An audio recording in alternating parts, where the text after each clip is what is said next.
Las organizaciones de largo plazo tienen atributos y características especiales que las hacen más resistentes al tiempo y por lo tanto les permite sobrevivir caídas cíclicas y crisis, tanto internas como externas. Las siguientes son algunas de las dimensiones esenciales de este tipo de organización.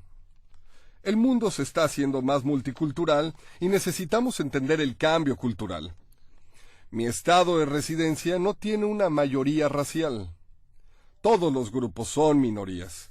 Desde los años 1980, las sociedades de América Latina han sido reconfiguradas profundamente por las fuerzas del neoliberalismo, la globalización y la redemocratización. En el proceso, diversas personas que habían sido marginadas políticamente, grupos indígenas, mujeres, campesinos, gays, asiáticos y negros, son ahora parte activa de las culturas latinoamericanas. Todas las organizaciones deben reconocer que sus empleados, consumidores y asociados serán cada vez más multiétnicos, multicolor y multinacionales y de varias clases sociales y creencias políticas. Más de la mitad de la población de Argentina y Uruguay es de descendencia italiana, aunque hablan español y no italiano.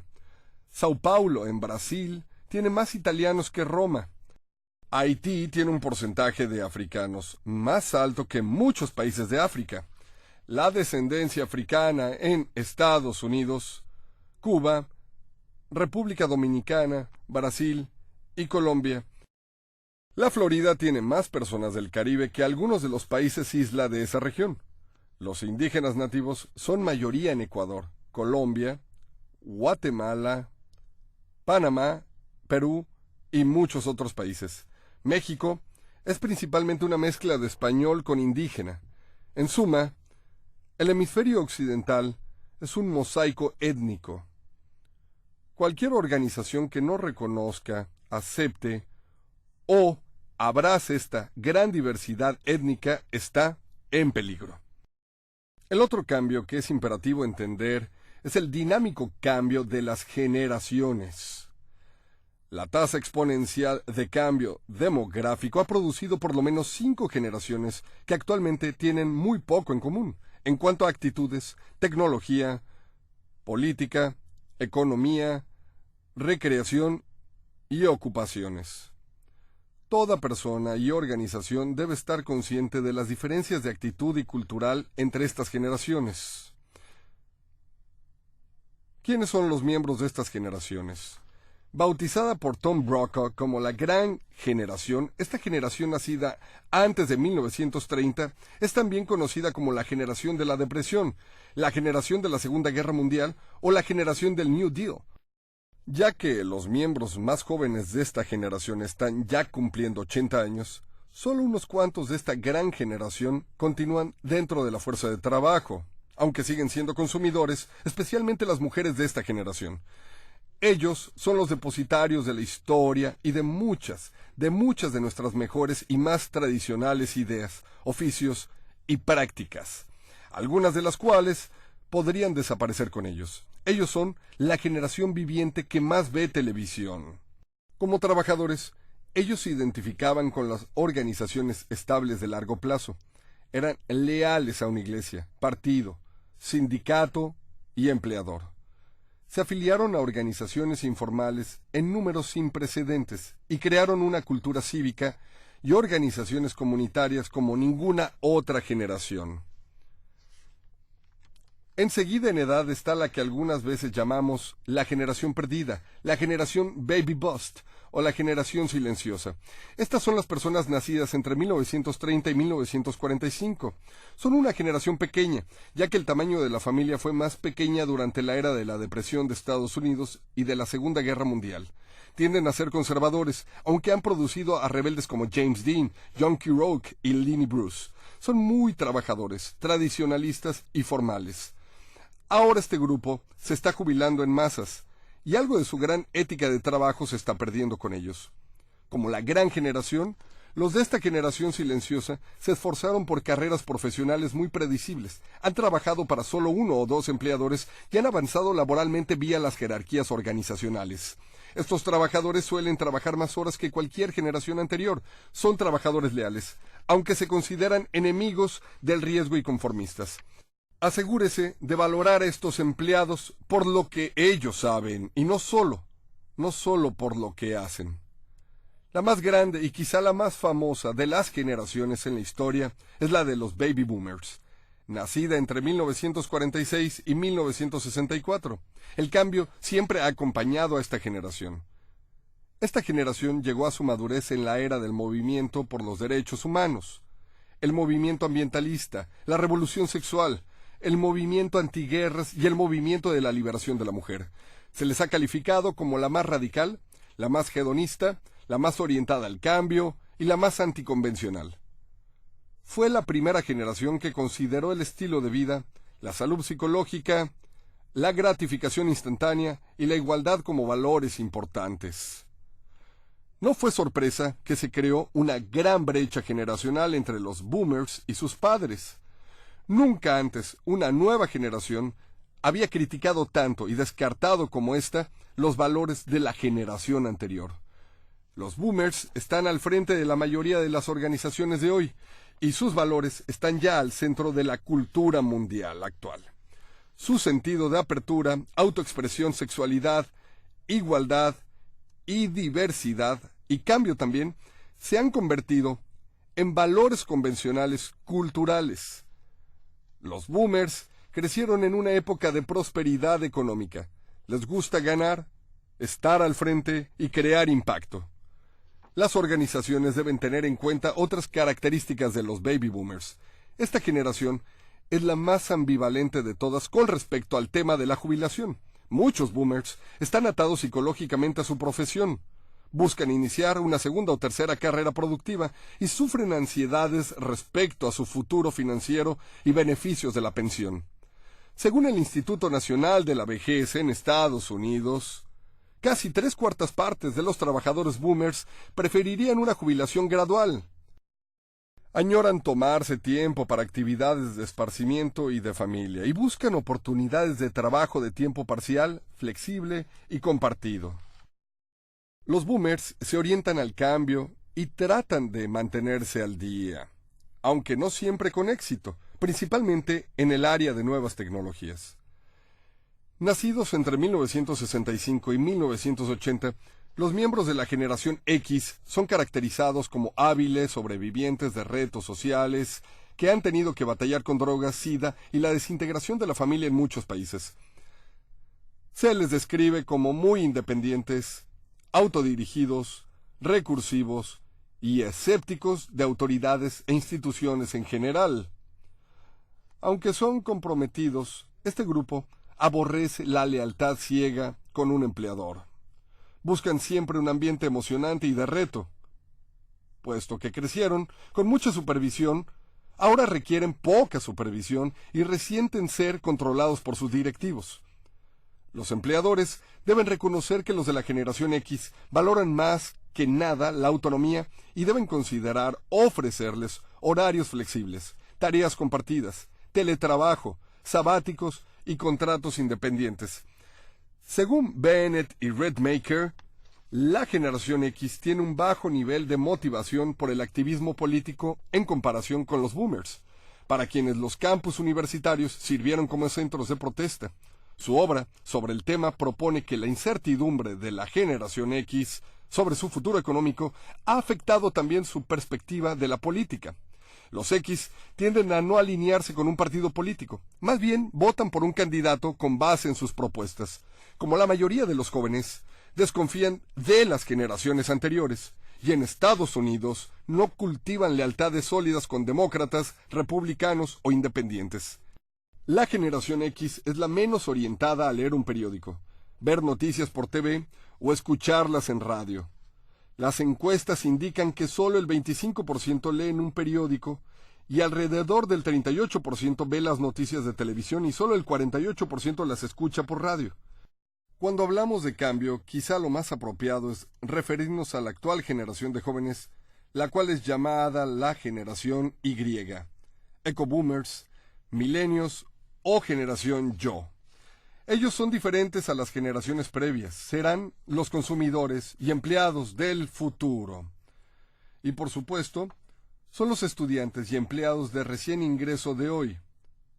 ¿Qué sabemos de estos milenios? Estas personas nacidas entre 1980 y 1995 se orientan hacia ellos mismos. Como Robert Putnam explicó en su obra Jugando boliche solos, su involucramiento cívico continúa en declive. Los jóvenes de hoy tienden a no pertenecer a organizaciones formales de servicio, a organizaciones comunitarias y a organizaciones políticas, pero sí tienden a ofrecerse como voluntarios para causas en las que sí creen. Son la generación privilegiada, como explica mi colega Jean Twenge de San Diego State en su obra Generación Yo. La generación más joven de hoy fue llamada por sus padres como la de los escogidos.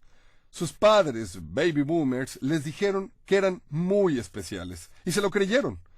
Las escuelas abandonaron la tradicional crítica del estudiante y de sus trabajos y adoptaron la política del reconocimiento del buen estudiante hasta por pequeños logros. En el bachillerato mi hija tenía toda una pared de premios y placas. Se le dijo a los de la generación Yo que podían ser lo que ellos quisieran ser, sin importar lo descabellado, como el convertirse en un jugador profesional de la NBA, presidente de una empresa de la lista Fortune 500 o estrella de Hollywood. Ellos piensan que todos se merecen dinero, una carrera profesional, familia, amor, diversión y una vida personal de lujo. El lado maravilloso de ellos es su autodeterminación. Como resultado de su individualidad, privilegios y aspiraciones, ellos son quizá la generación mejor organizada y autodisciplinada de todas. En muchos aspectos, ellos son buenos empleados, organizados, motivados y orientados a una carrera profesional. Sin embargo, pocos de ellos están dispuestos a sacrificar su estilo de vida y dedicarle muchas horas o múltiples trabajos como generaciones anteriores. Mínima brecha generacional.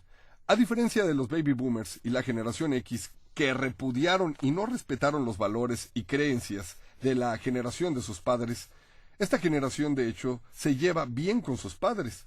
No tienen cicatrices de guerra.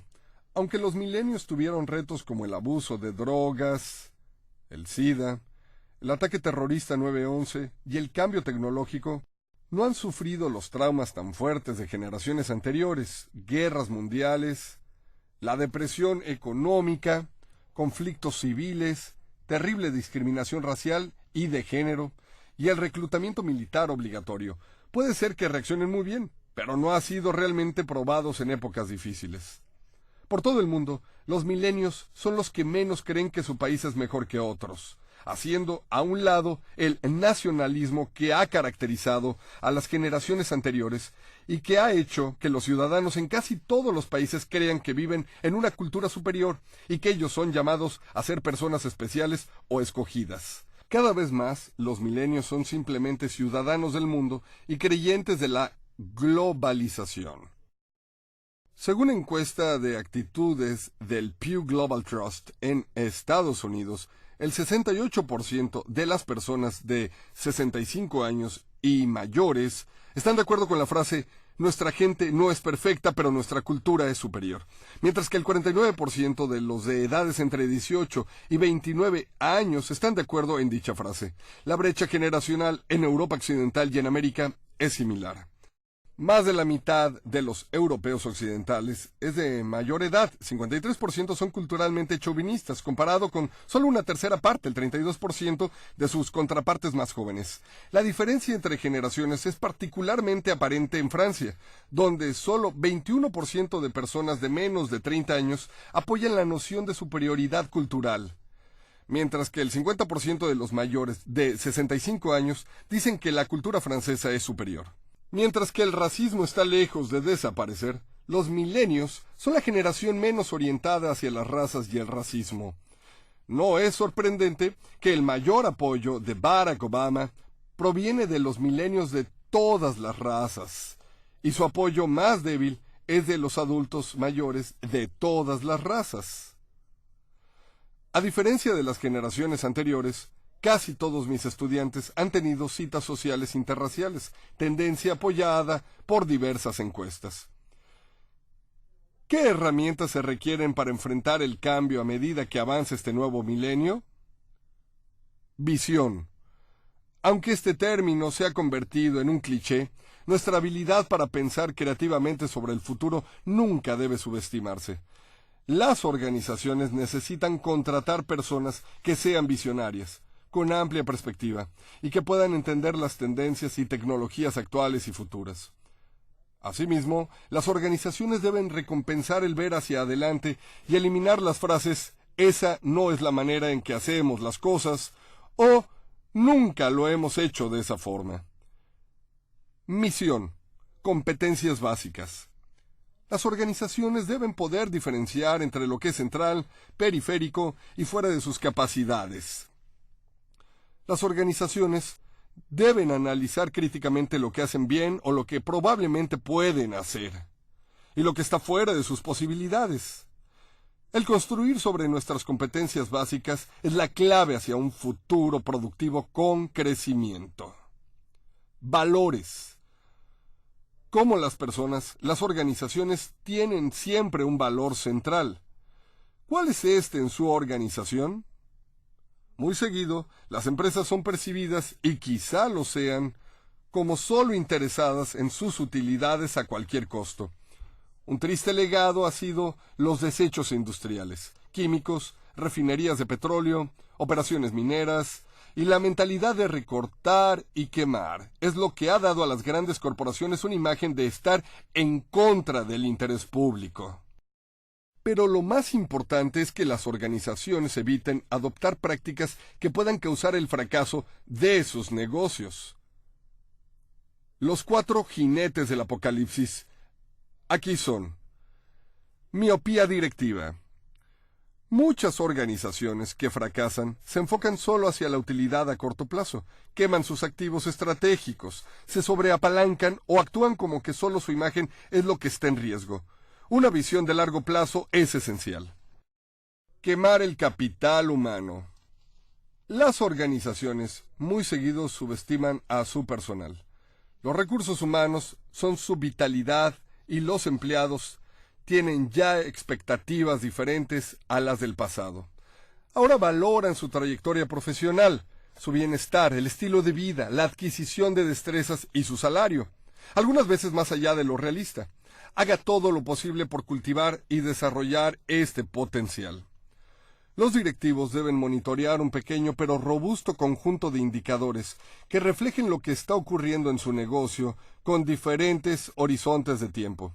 Estas medidas deben incluir pérdidas y ganancias, gastos, productividad, desempeño de personal, satisfacción, insatisfacción de personal, relaciones con clientes, redes, políticas contra influencias y nepotismo, ambiente emocional, competencias tecnológicas y también las fobias. En conclusión, he repasado los elementos claves de la organización a largo plazo en el tercer milenio. El costo de fracasar y comenzar de nuevo es demasiado alto ahora. Todos necesitamos educación, empresas, gobiernos y sociedad civil sustentable.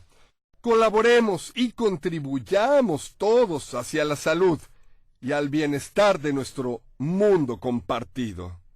Gracias.